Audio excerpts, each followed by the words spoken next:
Bienvenue sur Manipura, un podcast de développement spirituel qui s'adresse à vous si vous souhaitez vous reconnecter à votre plein pouvoir en prenant confiance en vos capacités et en étant aligné avec vous-même et l'univers, vers une sphère émotionnelle et mentale équilibrée et un ego sain. Je suis Amba, yoga thérapeute, énergéticienne, astrologue et ma mission est de vous aider à développer toutes les ressources déjà en vous. À travers des outils comme l'astral yoga, l'énergétique et l'écrit-thérapie, mon objectif est de vous rendre acteur de votre mieux-être et indépendant sur le chemin de votre spiritualité. Je vous souhaite une excellente écoute. Bonjour à tous et bienvenue sur Manipura. Je suis ravie de vous retrouver aujourd'hui pour cet épisode d'énergie astrale où nous allons traiter ensemble de la très attendue et controversée, j'en fais des tonnes, super lune en Scorpion. On va parler du coup de cette pleine lune qui prendra place le 27 avril et qui sera à son pic à 6h33 heure de Paris. C'est une pleine lune qui va agir comme un spot de lumière qui va venir éclairer nos abysses représentés par le Scorpion. Pour faire simple, ça va être un projecteur sur notre part sombre. Et ce qui est intéressant aussi, du coup, je l'ai dit en intro, c'est qu'il s'agit d'une super lune. Ça va me permettre de vous introduire ce terme, si tant est que vous n'aviez pas encore écouté l'épisode 3 du podcast, où je parle des différentes phases lunaires et des différents noms aussi qu'on donne aux particularités lunaires.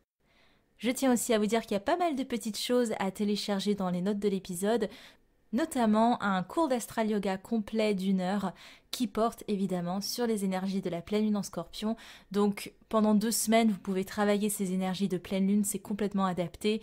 Ou même si vous voulez vous essayer à une séance assez calme, accessible à tous, pas besoin forcément d'être en pleine lune en Scorpion pour la pratiquer, parce que dans tous les cas, on va travailler l'introspection, je vous en parle un petit peu plus loin dans l'épisode. Avant de nous lancer dans ces énergies Scorpion, je vous lis l'avis qui m'a été laissé par Julie sur Apple Podcast Netherlands, attention. Elle nous dit « Quel beau podcast, Amba a une voix très douce, ces épisodes sont très agréables à écouter. J'ai eu l'occasion de faire une guidance et un atelier énergétique avec elle. J'aime beaucoup sa pédagogie et apprécié nos échanges. Je la recommande à toutes les belles âmes intéressées par l'ésotérisme en général. De beaux projets arrivent bientôt, effectivement. Belle continuation ma chère Amba. » Merci à toi Julie qui est une collègue podcasteuse qui a son podcast Les Perles de Jade. Donc n'hésitez pas à aller checker son podcast et je te remercie Julie d'avoir pris le temps de me laisser un avis. Comme Julie, si vous voulez me laisser un avis, n'hésitez pas. C'est vraiment ce qui aide le podcast à avoir un meilleur référencement. Ou même rien que le fait de partager, ça permet à Manipura d'avoir une portée un peu plus grande et de faire découvrir les contenus que je propose à plus de monde. Donc voilà, c'était pour le petit instant pub. C'est parti pour la pleine lune en Scorpion, j'espère que vous êtes prêts parce que c'est une pleine lune qui va clairement nous challenger notre acceptation de nous-mêmes. Ça me fait rire parce que il est 22h quand j'enregistre ce podcast et en ce moment j'ai des pics énergétiques à 22h, donc là je suis motivée comme s'il était 9h du matin. Donc excusez-moi, je vais essayer de me poser un petit peu. Dans tous les cas, si vous êtes dans une complète et dans une libre acceptation de votre être, de toutes les parts de votre être, cette pleine lune devrait bien se passer. Mais bon, je sais que c'est pas le cas de tout le monde. Soyons honnêtes, on a un peu de mal à accepter parfois, même à tolérer ou à regarder notre part sombre, et pourtant c'est ce qui va nous être demandé. Les énergies d'une pleine lune, c'est déjà des énergies qui nous invitent au détachement de base, au lâcher prise, à suivre les vibes au final. Mais les énergies Scorpion, elles vont nous inviter à nous reconnecter à notre profondeur, à notre psyché, à nos insécurités. Alors si on combine un petit peu ces deux éléments, cette pleine lune, comme je l'ai dit en intro, ça va être un peu le spotlight sur notre part sombre. Et la lune de base, c'est pas un luminaire qui est super à l'aise dans le signe Scorpion. On dit que la lune est en chute en Scorpion et c'est, si vous voulez, la lune la maîtresse du signe Cancer. Le Cancer, c'est un signe qui prône la sécurité, il est dans ce petit cocon, il est rassuré dans sa petite protection. C'est le signe qui est lié au couvage, au fait d'être tapi dans un nid douillet, jusqu'à ce qu'on se sent prêt au final à affronter le monde. C'est vraiment le Cancer, le signe qui nous appelle à naître sans crainte, à être bercé dans la douceur maternelle, etc., etc. Là, on a un Scorpion qui arrive et lui, il est sur un tout autre plan. C'est un signe d'eau aussi, certes, mais lui, il a un petit... des petites, comment dire ça, un dard, je sais pas si on appelle ça un dard pour un Scorpion, mais pour attaquer. Donc on est sur un tout autre, une toute autre dimension que notre petit Cancer, notre petit crabe qui a juste sa coquille et ses petites pinces, bien que je pense que c'est aussi dangereux, mais bon... Je m'égare, c'est terrible ce pic de 22 heures. Bref, là en Scorpion, si vous voulez, on va être dans le fait de détruire, de déconstruire, de laisser mourir. Alors on est complètement à un côté opposé au niveau énergétique. Bref, vous l'aurez compris, il va falloir être à l'aise sur nos insécurités et il va falloir être à l'aise avec le fait que la Lune n'est pas dans son signe de prédilection. Pas de panique quand même, parce que le Scorpion, c'est aussi le signe qui va représenter finalement l'idée du phénix, l'idée de renaître de ses cendres. C'est un peu le mal-aimé du zodiaque, mais pourtant c'est des étapes qui sont indispensables, celle de la mort de ce qui doit être, de ce à quoi on s'identifiait. Donc c'est l'identification à ce qu'on aime mais aussi à ce que l'on possède.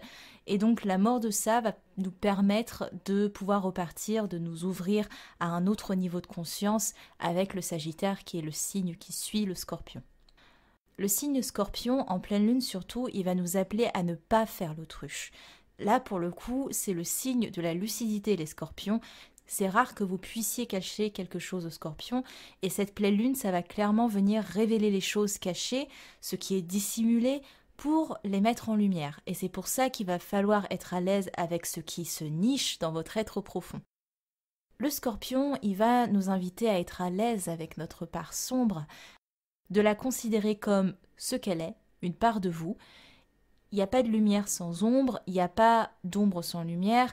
Votre part sombre fait partie de votre cheminement de vie et vous pouvez apprendre tellement d'elle et c'est cet apprentissage, cette expérience de votre part sombre qui vous permet de révéler votre lumière.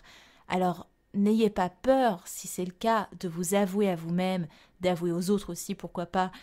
On est quand même en maison 7, on est dans le relationnel. N'ayez pas peur d'assumer les pensées, les émotions, les ressentis qui vous traversent et qui ne sont pas toujours papillons et paillettes, on le sait très bien. On a tous notre part sombre, on est tous sur un point d'égalité à ce niveau-là. Pour faire un petit point sur le Scorpion et les dualités de ce signe, déjà le Scorpion c'est le signe de la transformation par excellence. Pour cela, il va souvent avoir tendance à explorer les extrêmes.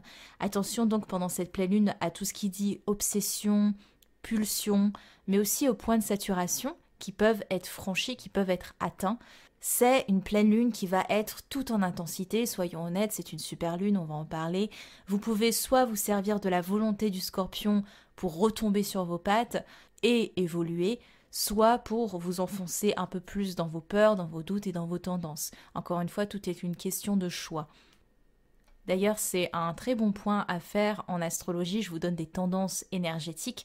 Ça ne veut pas dire que vous êtes soumis à une certaine fatalité. Ce que je décris va arriver, par exemple. Non, vous avez toujours le choix de prendre le meilleur parti des signes. Chaque signe du zodiaque, chaque énergie a un aspect lumineux et un aspect sombre, encore une fois, on est clairement dedans, on est dans le sujet. À vous de voir, à vous de choisir ce que vous voulez exploiter. L'astrologie, les énergies en cours ne sont pas une fatalité. Elles sont là pour nous faire travailler sur des points et c'est pour ça que les cycles lunaires et la rotation dans tous les signes du zodiaque, ça permet un vrai travail sur soi, sur tous les plans de notre être, comme on l'a vu dans l'épisode sur les 12 étapes de l'âme, je sais plus c'était lequel, mais c'était un épisode très complet qui vous décrivait chaque étape en fonction du signe du zodiaque qu'on traverse. Donc pour reprendre cet élément-là, cette pleine lune peut nous pousser devant un choix, celui d'analyser notre part sombre pour en tirer de l'expérience, ou celui de se laisser happer en s'identifiant à nos peurs, à nos phases sombres, et à s'auto-flageller au passage. Vous l'aurez compris, c'est une pleine lune qui va peut-être se révéler intense pour certains, mais pour ceux qui ont choisi de travailler main dans la main avec eux-mêmes et avec les autres, il y aura une belle part de chance, un coup de pouce même grâce à la présence de la part de fortune qui est près de la lune. Il peut aussi y avoir lors de cette pleine lune en Scorpion un pic au niveau de la vie sexuelle et intime, on peut le noter. On peut peut-être devenir un peu plus curieux sur le fait d'explorer d'autres façades de nous-mêmes et de ceux aussi qui partagent notre vie. Le petit point sur la super lune, si vous voulez, tout ce que je viens de vous dire là, vous pouvez le décupler énergétiquement parlant. La pleine lune de ce 27 avril, c'est ce qu'on appelle une super lune, c'est un joli terme, mais ça veut dire que c'est en fait quand la lune atteint le point périgée, on appelle ça le point périgée, à l'opposé du point apogée, et c'est le point sur son orbite où elle est le plus proche de la Terre. Pour vous donner une idée, la lune apparaît environ 12% plus grosse qu'en son apogée, et du coup on a cette vision d'une super lune dans le ciel. Ça, c'est la théorie. En énergétique, les superlunes traduisent du coup une énergie décuplée, mais une énergie qui est aussi très sauvage, très imprévisible. C'est pour ça que je dis aussi attention à tout ce qui dit pulsion, parce qu'elle va inviter cette superlune à libérer notre nature primaire, d'où l'importance d'être dans l'acceptation face à ce que l'on est, parce que s'il y a des choses qui se libèrent, il faut assumer ces parts de nous-mêmes et les accueillir avec amour et bienveillance. À présent que vous savez tout sur une pleine lune en Scorpion, je vous décris la lune en aspect, c'est-à-dire ce que donnent les différentes planètes dans la carte du ciel de ce 27 avril. Déjà, on est sur un axe Taureau-Scorpion, c'est l'axe des possessions. Vous pourrez donc vivre dans les prochaines semaines une forte notion d'attachement ou de détachement par rapport à des situations, à des lieux, à des relations, et aussi attachement ou détachement par rapport à vos peurs, à vos tendances, à vos angoisses. Encore une fois, on reprend ce que je disais un peu plus tôt, c'est le choix de quelle décision j'ai envie de prendre vis-à-vis de ma part sombre. Est-ce que je l'assume, est-ce que je l'accepte, est-ce que j'y travaille, ou est-ce que je la cache un petit peu plus encore sous les draps? Il y a aussi la question sous-jacente de comment ou de quoi je me nourris. Comprenez comment je remplis mes besoins. C'est le rapport à la sécurité matérielle. Il peut y avoir une idée de lâcher prise sur quelque chose pour assurer votre stabilité. Durant cette pleine lune, on a une belle opposition lune-Uranus en Taureau, ce qui peut indiquer que ce travail de fond nous empêche d'aller de l'avant. Mais bon, c'est pour le mieux, on travaille sur notre avenir en se délestant des peurs du présent. C'est une invitation à rester dans l'instant. On est encouragé par un bon aspect à Mars en Cancer qui nous montre que ce voyage intérieur n'est pas passif pour autant. Il y a du mouvement, surtout émotionnel, l'idée renforcée par Vénus en Taureau qui est opposée à la Lune. Il y a vraiment une importance à apprendre à s'aimer dans notre rapport à soi et dans notre rapport aux autres également. Pour vous donner une idée du mouvement lunaire sur une perspective un peu plus sociétale, il y aura évidemment le pic de la pleine lune, mais il y en aura un autre à partir du 2 mai. C'est là où la lune rencontrera Pluton, donc ça va être un peu la même continuité énergétique. Ensuite, il y aura un tiraillement entre restriction et expansion de l'être entre le 3 et le 4 mai. Le 6 mai, il y aura une rencontre entre la lune et Neptune, et il y aura l'idée de révélation globale, où nos efforts seront récompensés, et on redescendra à la nouvelle lune en Taureau gentiment le 11 mai pour être dans une phase de reconstruction. Mais il faut s'attendre à beaucoup de mouvements au niveau des aspects planétaires entre le 27 avril et le 11 mai. L'horoscope lunaire à présent, si vous êtes toujours là, on est parti. Pour les signes de feu, les béliers sont dans une phase d'exploration de leur émotionnel et de leur connexion avec leur aspiration d'âme. Il y a un aspect de guérison aussi pour eux, en explorant notamment les parts de leur être. C'est pas forcément dans leur habitude d'être dans des énergies de guérison, mais ils vivront très bien cette pleine lune parce que aussi, ils ont plus facilement cette volonté, ils partagent vraiment ce point commun avec les scorpions. Parce que les scorpions, il en faut de la détermination pour vivre ce qu'ils doivent vivre. Laisser mourir puis renaître, il faut une certaine détermination quand même, et les béliers et les scorpions ont ça en commun. Les lions, ils sont plutôt dans un questionnement d'ordre d'épanouissement personnel, mais aussi de la manière dont ils se présentent au monde, dans leur créativité aussi, leur manière de créer, de construire. Ils sont vraiment appelés à devenir leur propre stabilité et leur propre point de référencement, et ils seront encouragés par Mars d'ailleurs dans cette démarche. Attention peut-être aux ruminations et aux projections, ni l'une ni l'autre vont les aider, et ils seront vraiment encouragés à se centrer sur le présent. Les Sagittaires, c'est assez tranquille, ils sont en osmose avec pas mal d'énergie du moment, que ce soit dans les relations avec leurs proches, avec eux-mêmes ou dans la société en général. Les énergies Scorpions ne leur font pas peur d'une certaine manière parce que ils ont une curiosité assez naturelle à explorer des terrains inconnus. Pour les signes terre, les taureaux, eux, ils sont mis à l'honneur, il y a beaucoup de planètes qui se bousculent chez eux, dont leur planète maîtresse Vénus. Il faudra pour eux accepter les imprévus, les changements et le mouvement, l'agitation aussi, plein de choses auxquelles ils doivent penser. Il y a aussi beaucoup de rencontres, beaucoup d'humeurs différentes, doublées de leur grande envie d'améliorer leur confort pour aller vers une voie plus juste. Bref, il y a beaucoup d'agitation, tout se mélange et leur stabilité qui leur est très chère peut être mise à mal et rendre le vécu de ces énergies scorpions un peu folklorique. Pas forcément mal, mais folklorique. Pour les vierges, ce sera un peu plus discret, en tout cas elles travaillent d'arrache-pied, que ce soit dans leur routine ou à la construction de leur projet de vie. Elles sont vraiment très intuitives et très connectées en ce moment, alors elles ne se plongent pas forcément dans des énergies scorpions et elles restent en retrait. Peut-être que ça, c'est animé par une certaine crainte de révéler leur face imparfaite et une crainte de bousculer l'ordre des choses auxquelles elles tiennent tant. Les Capricornes sont focus sur leur destinée, ils utilisent leur expérience pour faire des plans et se projeter, ils sont dans une phase de construction qui est en raccord avec leur énergie. Les énergies scorpions vont être un peu l'ennemi à combattre et à dominer lors de cette période. Ils ont envie de se concentrer sur ce qui les élève et non pas sur les tréfonds, peut-être parce qu'ils en ont déjà bien assez fait. Ils auront fortement tendance à se couper de leur sphère émotionnelle encore une fois, alors petit point de vigilance tout de même. Pour les signes d'air, ça va être un petit peu compliqué.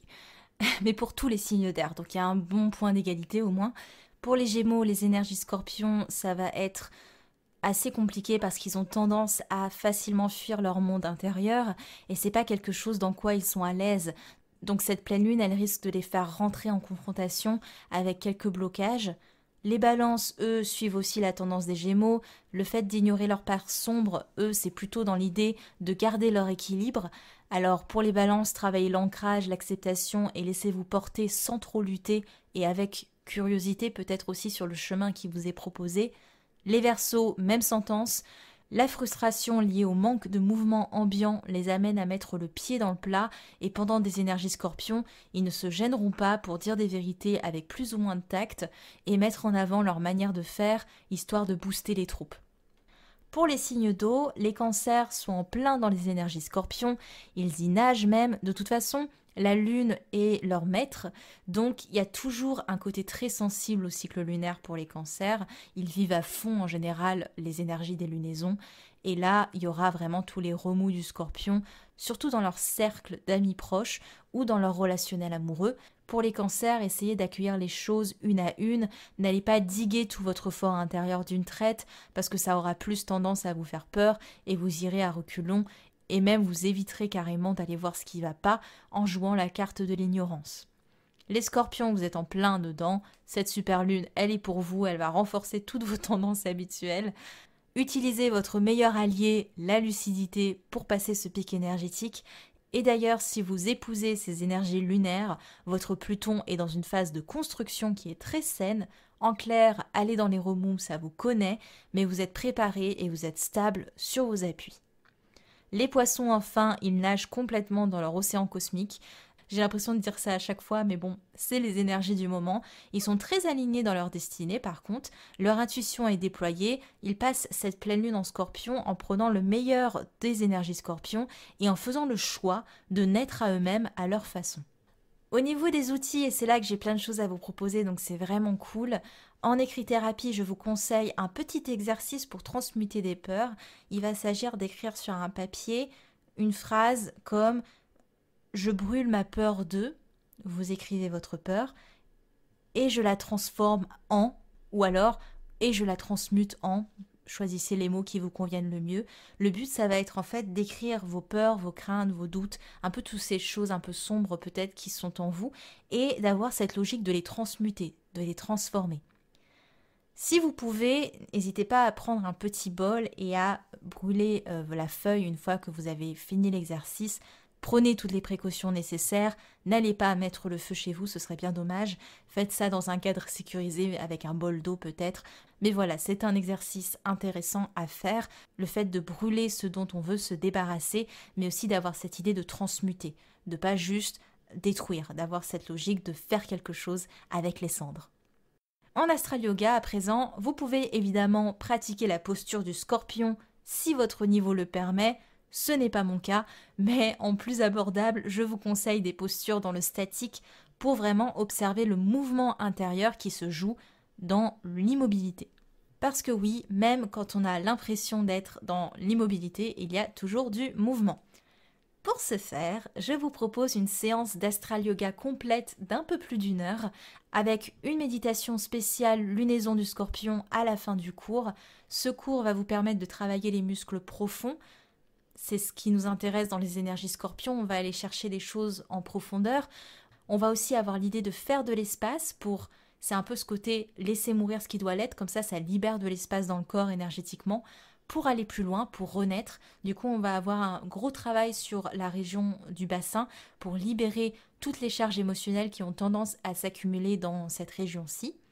On va du coup prendre contact avec des sensations plus subtiles lors de cette séance et le but étant d'accueillir votre part sombre, celle qui reste un petit peu cachée, que vous n'avez pas trop envie de révéler. On va travailler là-dessus. Vous pouvez vous procurer ce cours dans les notes de l'épisode.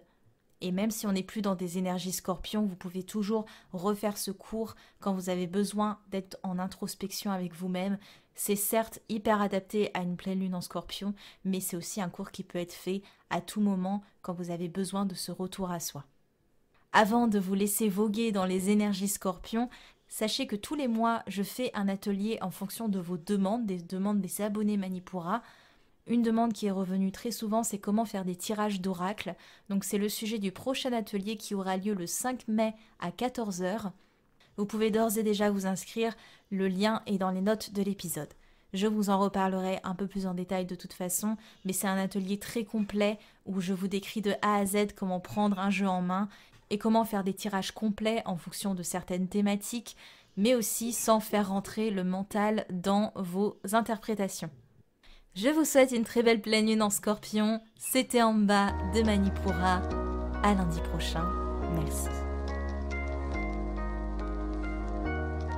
Manipura, c'est déjà terminé pour aujourd'hui. Je vous remercie de votre écoute. Et si cela vous a plu, n'hésitez pas à partager et à me laisser un commentaire sur Apple Podcast ou sur mes réseaux sociaux. En attendant, vous pouvez télécharger gratuitement toutes mes ressources en cliquant dans le lien de la description de l'épisode pour apprendre la corrélation entre le cycle lunaire et le cycle féminin, débuter la méditation, l'astral yoga ou votre propre journal de gratitude. Quant à moi, je vous dis à la prochaine et surtout, prenez bien soin de vous.